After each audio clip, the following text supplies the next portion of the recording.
ja wirklich der Meinung, dass diese bescheuerte Unkündbarkeit alle dazu veranlasst, die Leute zu kündigen. Also weil sie eben die Leute nicht mit in die Unkündbarkeit nehmen wollen.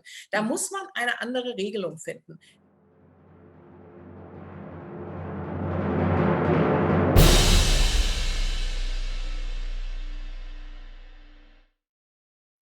Herzlich willkommen zu Let's Opera, Andrea Schwalbach.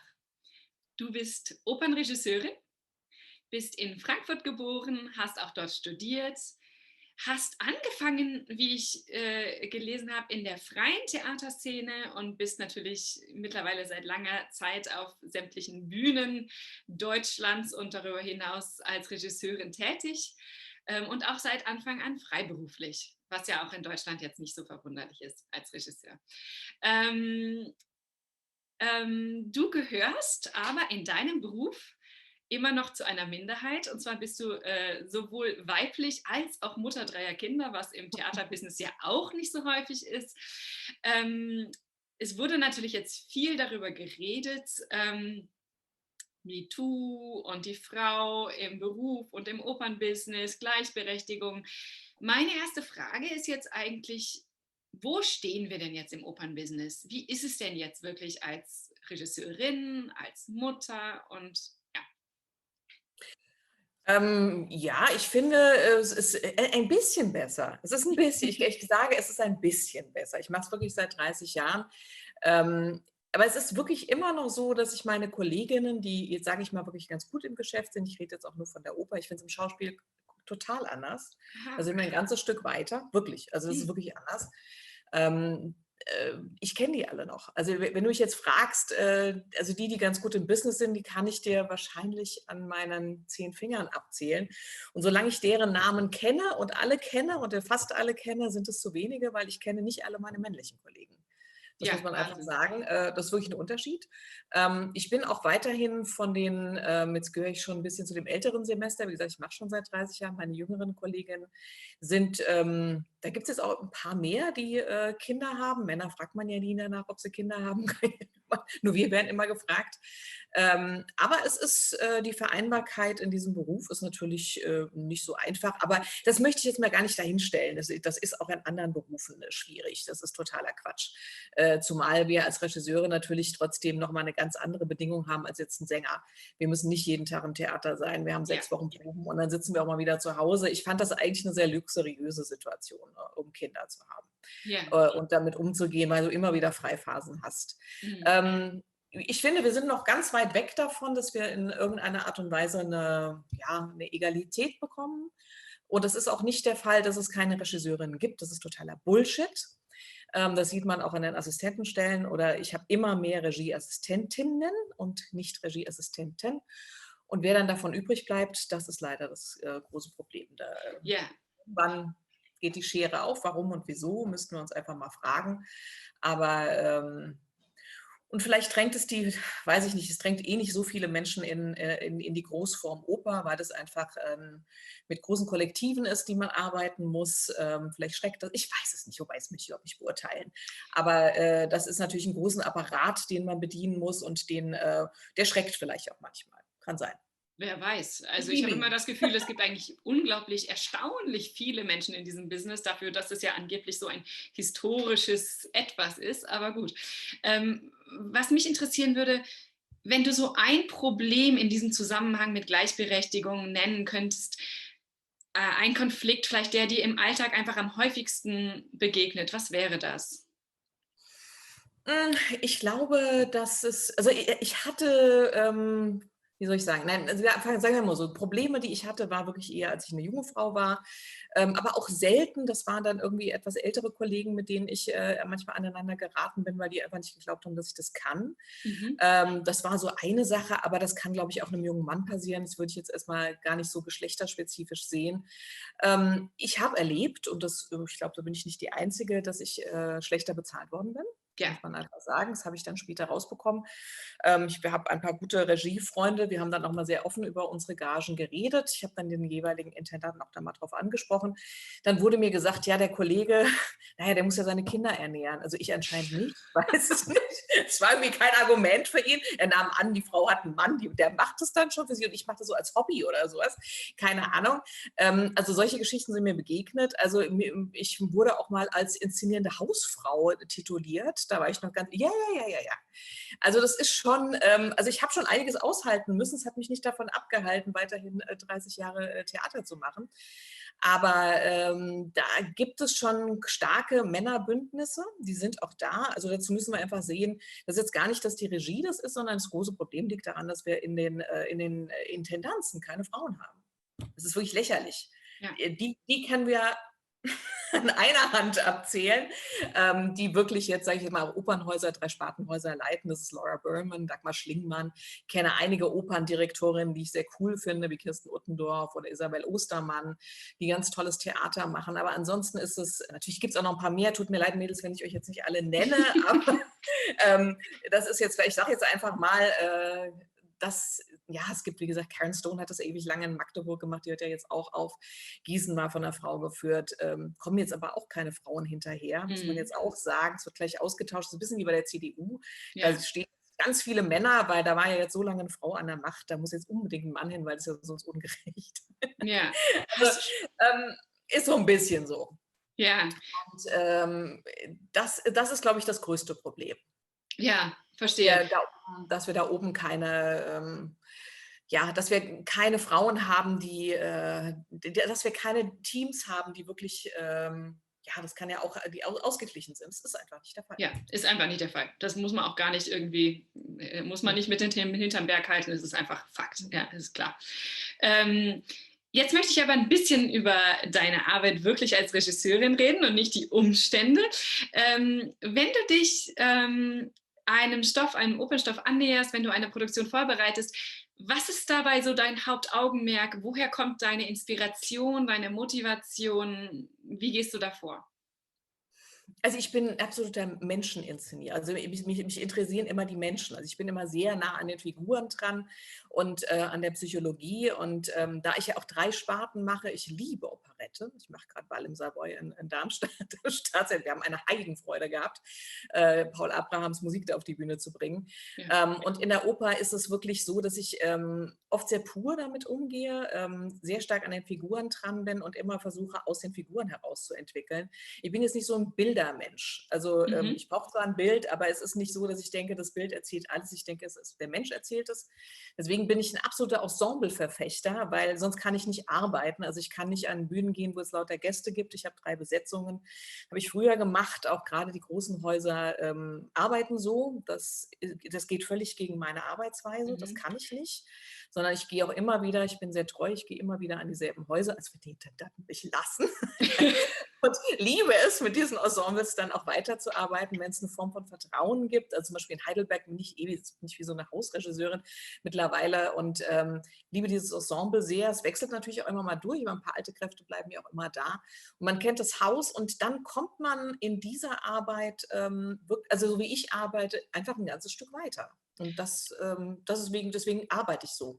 Kann ich total nachvollziehen, ja, absolut. Dieses kontinuierliche sich entwickeln ist ja einfach total beglückend, auch für alle Seiten in der Oper, ja. Ja, und über Sänger redend, jetzt interessiert mich doch in dem ganzen Prozess noch eine Sache und vielleicht interessiert das auch viele Kollegen. Wie ist es mit diesem Mystikum Sängerbesetzung denn dann? Also hast du da etwas mitzureden? Wie läuft das ab? Weißt du, also genau, inwieweit kannst du da Einfluss nehmen, wenn du an ein Haus kommst und eine Inszenierung machst? Ja, doch, natürlich. Also das machen wir teilweise so. Das liegt auch daran, umso besser du das Haus kennst, umso mehr, da beginnt es bei der Besetzung. Schauspiel ist das ja etwas wahnsinnig eklatant Wichtiges. Ne? Also meine Schauspielkollegen sagen immer, wenn die Besetzung nicht stimmt, brauche ich gar nicht anreisen. Das geht gar nicht. Ist in der Oper natürlich ein bisschen anders, weil wir ja auch damit leben müssen, dass mal einer einspringen muss und so weiter, was für so einen Schauspielregisseur überhaupt nicht vorstellbar ist, dass sowas geht. Aber wir haben natürlich eine andere Vorlage, nämlich die der Musik. die uns eine Fläche gibt, in der wir uns im zeitlichen Rahmen und auch natürlich bewegen und diese Rollen kennen die Leute. Also wie gesagt, es ist eine völlig andere Herangehensweise. Ja, natürlich bin ich bei der Besetzung mit dabei. Wenn es aus dem Ensemble heraus ist, spricht man darüber. Dann gibt es aber natürlich immer Gastsituationen. Es gibt Situationen, wo wir ja, ich bin teilweise bei den Vorsingen dabei. Ich mache auch Vorschläge. Deswegen kann ich immer den jungen Sängern sagen, es ist nicht nur die Agentur. Nein, also auch Häuser, man darf sich bei Häusern direkt bewerben. Man darf über Regisseure, finde ich, auch ruhig sich mal ins Gespräch bringen. Auch wenn ich jemanden sehe auf einer Bühne, weil ich eine Vorstellung angeschaut habe und finde den aufregend, dann lasse ich den auch mal zu einer Arbeitsprobe kommen. Ja. Das finde ich sowieso tausendmal wichtiger als dieses scheiß Vorsingen. Das weißt du selber. Wir sitzen dann da unten und das ist weder für euch da oben schön noch für uns da unten. Das ist eine sehr unaussagekräftige Situation, glaube ich, für die Arbeit danach. Also, ja, und du musst auch sagen, es gibt Menschen, die können unglaublich gut vorsingen. Ja. Und dann, wenn du sie auf der Bühne hast, denkst du, okay, was ist das für ein Mensch? Den habe ich aber anders gesehen. Deswegen geht es, glaube ich, gar nicht anders, als dass man Arbeitsgruppen miteinander macht. Mein Kollege Martin C. Berger gerade, der ist jetzt auch gerade Operndirektor geworden, der macht das in seiner Findung sowieso. Die jungen Leute, also ich hoffe, dass meine jungen Kollegen, die jetzt nachkommen, die auch in so Leitungspositionen gehen, dass die da jetzt wirklich was verändern. Ich kämpfe da schon seit Ewigkeiten. Meistens kann ich mich durchsetzen, was das betrifft, dass ich mal sage, darf ich mal kurz mit ans Klavier oder wir machen mal was? Und da reichen manchmal 10 Minuten. Wirklich 10 Minuten, in denen der Sänger sich entspannen kann, in dem er mit mir redet und in dem wir kurz über die Rolle sprechen und ich sage, jetzt mach's doch mal so. Genau. Und wenn dann was kommt und der versteht mich und ich verstehe den, dann ist man auf jeden Fall schon mal einen ganzen Schritt weiter und fühlt sich auch wohler in einem Engagement, glaube ich. Absolut. Kann ja viel zielorientierter arbeiten von beiden Seiten, völlig, natürlich. Hattest du schon die Situation, dass du nicht genug mitreden konntest in einer Besetzung und das Gefühl hattest, ich kann so meine Geschichte hier eigentlich nicht erzählen? Ich hatte fast immer Glück gehabt, das muss ich gestehen. Und ich muss auch sagen, ich bin jetzt ein Regisseur, wir haben ja auch schon zusammengearbeitet, ich kann wirklich fast mit jedem arbeiten. Also wenn derjenige, also das ist in der Oper, wie gesagt, auch leichter, spätestens finden wir uns über die Musik. Ne? Ja, also spätestens da, auch wenn wir zwei völlig verschiedene Sprachen sprechen, da meine ich jetzt keine Fremdsprache, sondern eine inhaltliche vielleicht, findet man sich allerspätestens dort. Aber ja, das habe ich schon gehabt. Ich hatte schon das gab es, aber das kann ich wirklich, das sind sehr, sehr wenige Situationen gewesen. Dachte, ja, ist ja gut. Bei einer haben wir uns auch mal getrennt. Das kam dann auch so weit. Das gab es dann auch, weil wir uns alle so unwohl gefühlt, das ging nicht.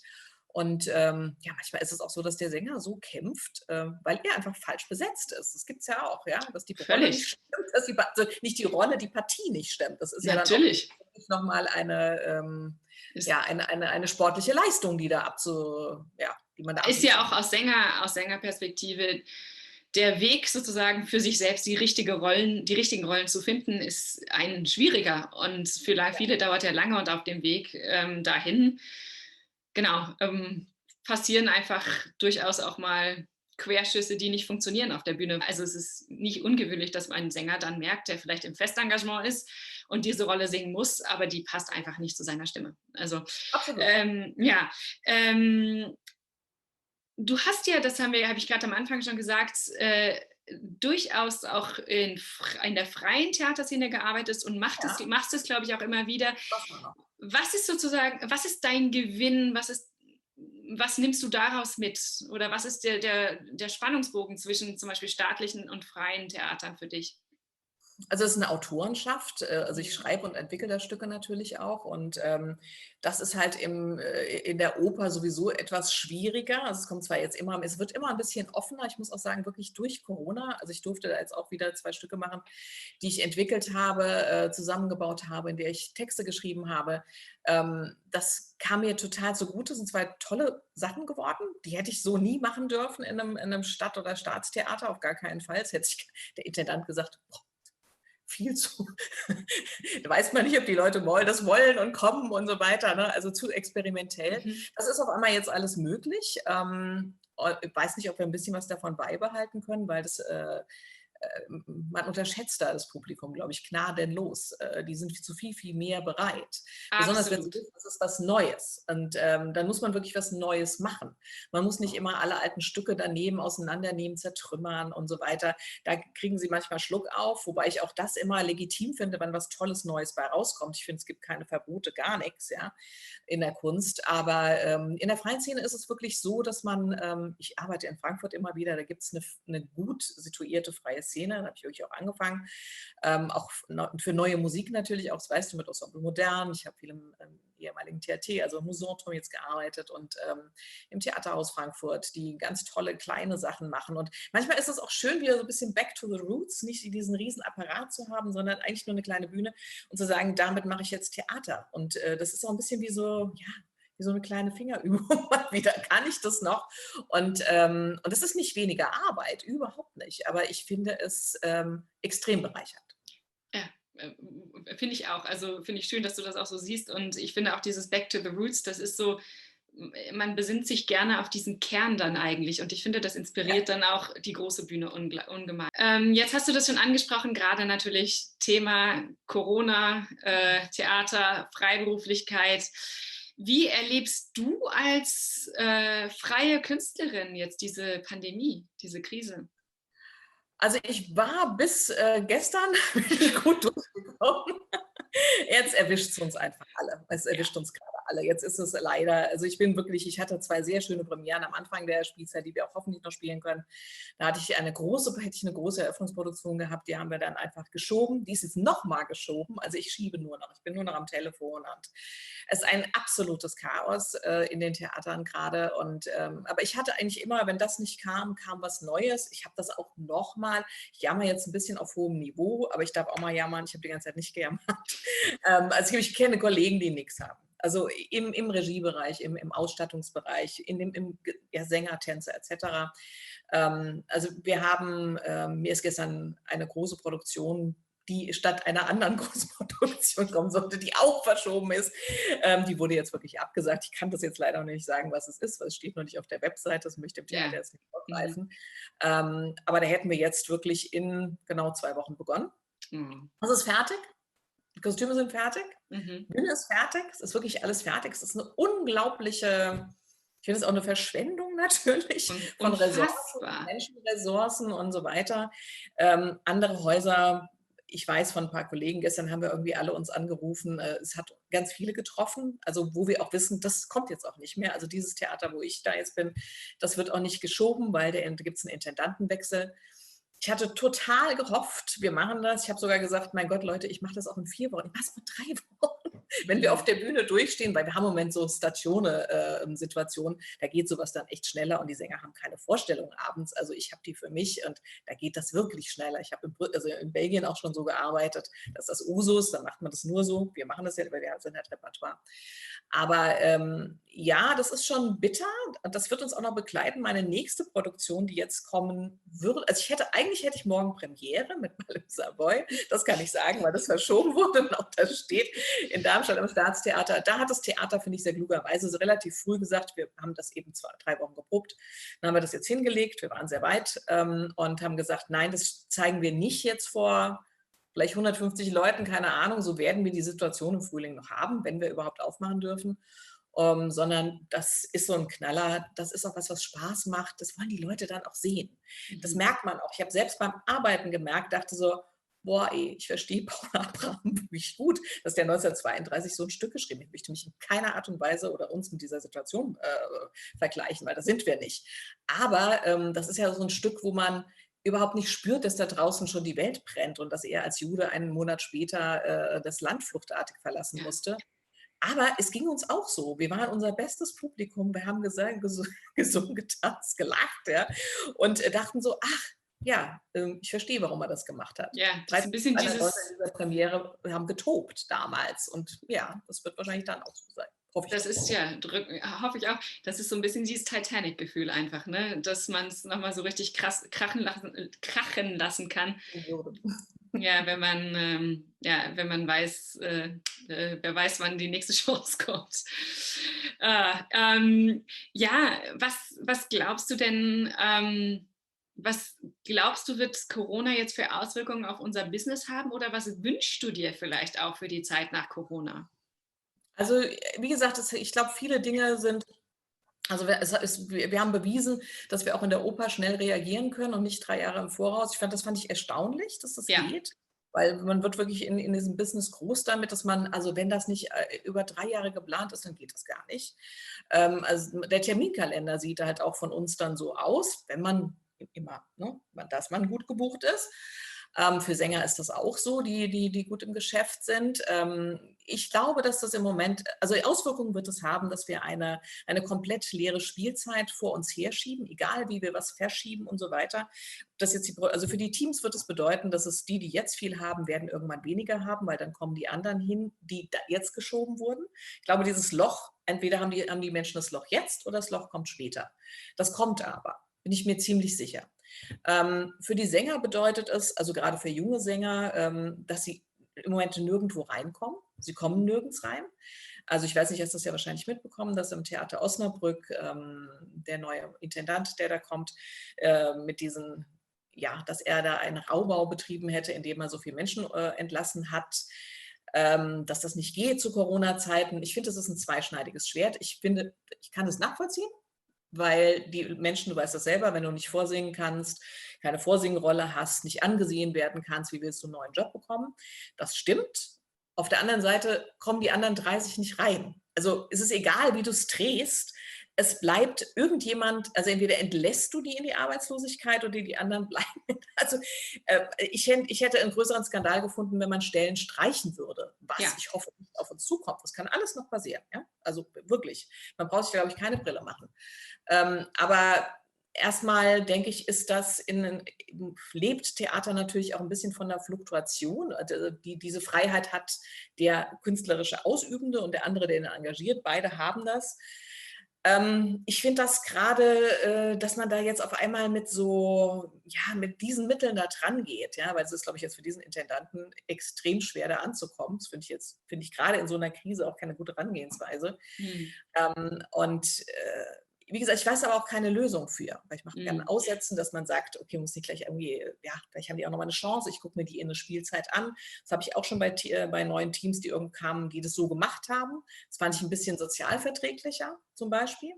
Aber jetzt grundsätzlich zu sagen, boah, alle bleiben da sitzen für immer, das ist, glaube ich, auch nicht Theater. Also das Ich denke, Theater lebt, ich bin total deiner Meinung, ich denke, es lebt von Fluktuation und ich glaube, es ist der Kunst auch nicht gedient, wenn wir uns an irgendwelche Positionen dranketten. Also ich glaube, es ist auch gerade zum Beispiel für Inszenierungen wichtig, dass man eben eine gewisse Freiheit hat mit den Sängern, dass die Sänger eine Freiheit haben zu sagen, ich möchte mich wirklich auf die Rollen konzentrieren, die ich hervorragend singe und Schauspieler, ja.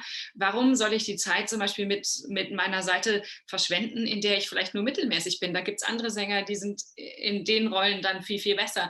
Und deswegen, also ich glaube auch, man kann das nicht so Mhm. vereinfachen und über einen Kamm scheren. Also Nee, das glaube ich auch. Also ich glaube auch, dass man, also natürlich, ich muss aber trotzdem natürlich sagen, ich liebe gemischte Ensembles, in dem es natürlich gute alte Kräfte gibt, und dann wiederum junge, ich hasse es, wenn es nur junge, also es gibt schon manchmal, da hast du nur junge Leute, die du auf alt schminken musst. Alle Damen haben Größe 36, so wie du. ja, Ja, was dann auch mal nett ist, aber so sieht halt die Welt nicht aus, wenn sie alle so aussehen. Also ja, das finde ich dann auch wirklich schwierig. Und nochmal dazu, und gerade, ich bin ja wirklich der Meinung, dass diese bescheuerte Unkündbarkeit alle dazu veranlasst, die Leute zu kündigen. Also weil sie eben die Leute nicht mit in die Unkündbarkeit nehmen wollen. Da muss man eine andere Regelung finden. Das führt wirklich dazu, dass Leute im 14. Jahr, die sie dann da sind, obwohl sie vielleicht wirklich Publikumslieblinge sind, ihr Ding gut machen und so weiter, gekündigt werden. Weil der ja. Intendant nicht kann oder das Theater sagt, das können wir uns nicht leisten. Genau, zu diesem Thema Jugend in der Oper. Also Casting, also genau, wie du sagst, ich bin diese Typus Größe 36 und schlank und weiß und so weiter. Aber ich identifiziere mich gar nicht damit, mit dieser Strategie, dass alle eben genau gleich aussehen müssen, gleich alt sein müssen und so weiter. Diese Bandbreite an Charisma und an Altersgruppen, die man haben will, Ich finde, es ist entscheidend für spannendes Theater. Also ich weiß nicht, wer nur junge Leute sehen will, wer nur auch Menschen mit weniger Lebenserfahrung sehen will. Ich kann das nicht nachvollziehen. Also ich muss auch sagen, wenn ich selbst jetzt in der Position bin, Leute zu casten für mein Ensemble, ich freue mich, wenn ich eine Mannigfaltigkeit an Charisma und Klängen und auch Erfahrung einfach sehe. Das Mhm. überträgt sich aufs Publikum, das ist was ganz Wundervolles. Ja, und man Und lernt voneinander, weißt du? Also ja, wenn da wirklich ein toller, erfahrener Mensch ist. Ich habe das manchmal, dass wenn ich inszeniere und dann habe ich einen sehr jungen und der ist gerade da, dann sage ich immer, Sie müssen gar nicht reden, schau den Kollegen an. Guck, wie er das macht. ja, Und schau ihn dir an, beobachte ihn und dann wirst du wissen, was du tun musst. Und mhm, das ist so wichtig. Also man lernt wirklich von den alten Kräften. Und ja, die alten Kräfte lernen auch wieder ein ganzes Stück von den Jungen. Also ein anderes Herangehensweise und so weiter. Und da kriegen auch eine andere Energie. Deswegen ist es genauso wie in der Familie auch. Da ist es auch spannender, wenn wir ja nicht nur die Kinder unter sich, ja, sondern manchmal auch mal gemischt sind. Manchmal ist man ja, so, mal so. Aber wie gesagt, die Welt sieht einfach, mhm. hat nicht alle Größe 36 und ist 30 Abs oder so. Das ist einfach nicht absolut. der Und ich Fall. finde, also das finde ich, das würde ich gerne als Schlusswort mal so stehen lassen. Das würde ich gerne eigentlich mitnehmen und als Inspiration vielleicht für die Zeit nach Corona für Theaterinszenierungen vorschlagen. Also ich bedanke mich Okay. ganz herzlich für dieses Ja. Gespräch. Ich drücke die Daumen jetzt für die nächsten Monate, dass nicht noch irgendwelche Alle, die du bösen hast. Überraschungen kommen. Und ich wünsche uns allen, dass wir jetzt bald wieder die Bretter, die die Welt bedeuten, betreten können. Ja, und jemand zuguckt und Ja, nicht im Fernsehen. bitte. Und selbst wenn es nur 50 sind in einem Saal von 1000, macht uns auch glücklich. Auch. Also, danke, Andrea. Alles Ja. Gute.